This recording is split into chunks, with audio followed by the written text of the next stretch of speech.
Abraham, வங்கதேசத்தில் ராணுவ ஆட்சி அமல்படுத்தப்பட்டு விட்டதாக வகார் உஸ் ஜமான் தலைமை தளபதி அதிகாரபூர்வமாக நாட்டு மக்களுக்கு அறிவித்த காட்சியை தான் நாம் இப்போது பார்த்துக் கொண்டிருந்தோம்.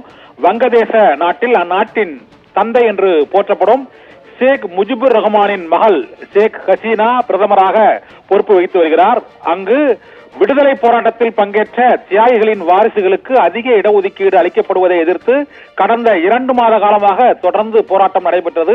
அதன் பின்னர் அந்த இடஒதுக்கீடு ரத்து செய்யப்படுவதாக உச்சநீதிமன்றமே அங்கு தீர்ப்பு அளித்துவிட்டது. அதன் பின்னரும் ஷேக் ஹசீனா பதவி விலக வேண்டும் என்றும் ஷேக் ஹசீனாவின் அவாமி லீக் கட்சியை சார்ந்தவர்களுக்கே அரசு வேலைவாய்ப்பு வழங்கப்படுகிறது என்ற குற்றச்சாட்டும் அந்நாட்டு மாணவர்கள் மற்றும் பொதுமக்கள் தெரிவித்து தொடர் போராட்டங்களில் ஈடுபட்டனர்.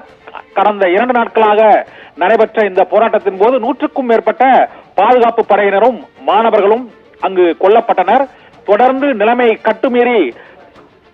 கட்டுக்குள் அடங்காமல் அத்துமீறி போவதை அடுத்து அங்கு ராணுவம் ஆட்சியை கைப்பற்றிவிட்டதாக அறிவித்துவிட்டது. கடைசி நிமிடங்களில் ஷேக் ஹசீனா நாட்டு மக்களுக்கு உரையாற்ற விரும்புவதாக தெரிவித்த போதும் ராணுவம் அதற்கு அனுமதி மறுத்துவிட்டது.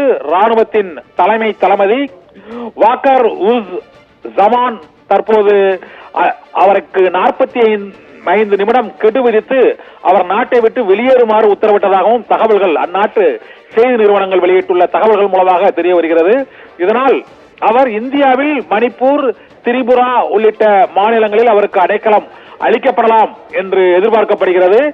ஷேக் ஹசீனா நாட்டை விட்டு வெளியேறியதாக வந்த தகவலை அடுத்து இந்தியாவுக்கும் வங்கதேச நாட்டிற்கும் இடையே ஒரு 4000 கிலோமீட்டர் எல்லை பகுதி இருக்கிறது. அந்த எல்லை பகுதி மாநிலங்கள் ஒன்றில் ஷேக் ஹசீனாவிற்கு அடைக்கலம் அளிக்கப்படும் என எதிர்பார்க்கப்படுகிறது.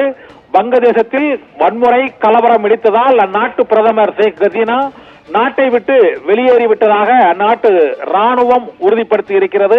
வங்கதேச ராணுவ தலைமை தளபதி வகார் உஸ் ஜமான் இப்போது ராணுவ ஆட்சி அமல்படுத்தப்பட்டதாக அதிகாரப்பூர்வ அறிவிப்பை நாட்டு மக்களுக்கு அந்நாட்டு தொலைக்காட்சியின் மூலமாக அறிவித்துவிட்டார்.